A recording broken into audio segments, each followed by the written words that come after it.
Now that we have it all assembled, we're ready to bake the fish. So once again, remember that it's 375 for 50 minutes. One of the things that will help cook the potatoes faster, because the potatoes are the densest part of this whole dish, is to take a piece of foil, place it over the top of your whole entire dish, and what you're going to create is a steam. The steam will not escape from the foil. So what I'm doing is placing foil all the way around the edges of my pan.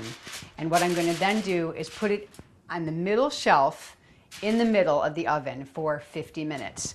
Halfway through though, this is Grandma's tip, halfway through baking it, what you're going to do is remove your foil to give it that beautiful roasted flavor and roasted color on the top of your dish. So let's go ahead and get this dish in the oven.